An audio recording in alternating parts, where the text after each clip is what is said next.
Hello, students. A warm and hearty welcome to all of you. So, how are you? I hope all of you are absolutely fit and fine. So, how was your summer vacation? I hope you all enjoyed your summer vacation and you are taking good care of your family members as well as yourself. Right? Till now, we have completed one prose and one poem from your textbook, one chapter from your supplementary book, and three chapters from your grammar book. Right? And we have also done notice writing. So, before moving ahead, let us revise and recapitulate what we had already done in our previous classes. Let us start with Three Questions by Leo Tolstoy. Let us recapitulate the summary of the story. The story is about a king who wanted to become a successful ruler. He once thought that he would become a better ruler and he would never fail if he knew the answers of three questions. So, what are these three questions? What is the right time to begin something? Which people should he listen to? What is the most important thing for him to do? So, the king sent messengers throughout his kingdom.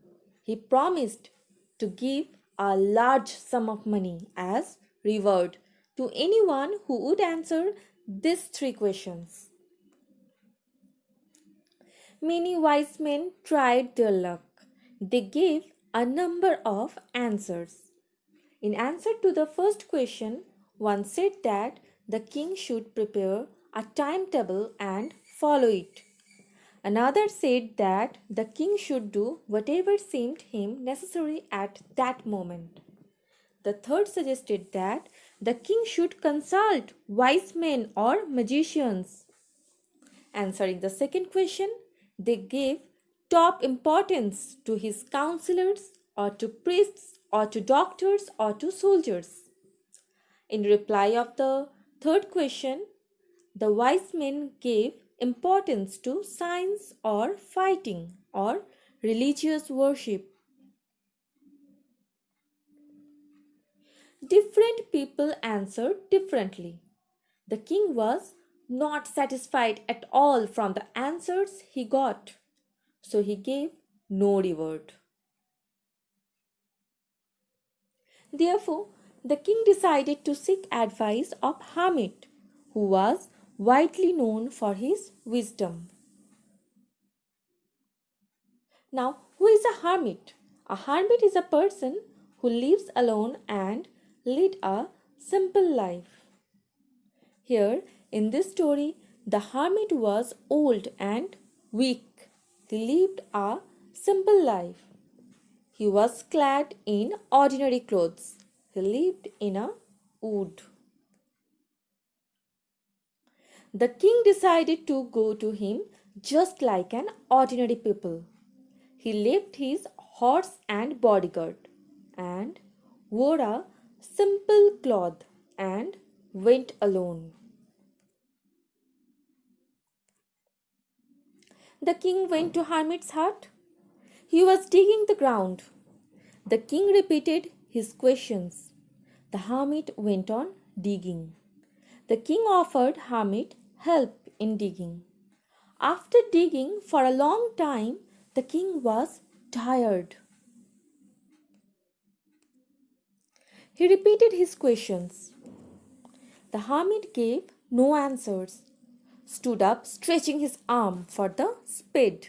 The king did not give him the spade. Another hour passed. The king is impatient now. He asked the hermit to answer his questions. Here comes someone running, said the hermit. It was a bearded man. He was wounded on his stomach. He was bleeding severely. He fainted and fell to the ground. Now the king washed and dressed his wound until last bleeding stopped. The man felt better. King gave him fresh water. But by the time the sun had set and the air was cool, the king and the hermit carried the wounded man into the hut and laid him on the bed.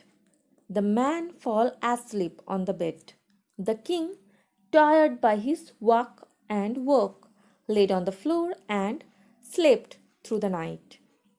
As the king was very tired, he had a sound sleep. Next morning, when the king woke up, the bearded man asked for the king's forgiveness. The king became surprised. The bearded man explained that he was his enemy and he had followed the king to take revenge on him, as the king put his brother to death and seized his property. So he had hid in a bush, the way to the jungle. But as the king was not returning for a long time, he came out of his hiding place. Just then, he got wounded by the king's bodyguards. He would have died if the king had not saved his life, so he promised to serve the king. The king was happy that he had made peace with his enemy, and the king promised the man to give his property back. The king again went to the hermit. The hermit was showing seeds in the ground that had been dug the day before. The king begs the hermit to answer his questions. "You have already been answered," said the hermit. The hermit said that the king had already found his answers through his deeds. The hermit explained that by digging the ground for him, the king had escaped the attack. So the most important time was when he was digging the ground. The hermit himself was the most important person. So to do him good was the king's most important business. In short, the most important time is now. The most important person is the person you are with at that particular time. The most important thing for him to do good. So students, this was the story. What you have to do is go through the text and the question answers provided to you. So, thank you children. Have a nice day.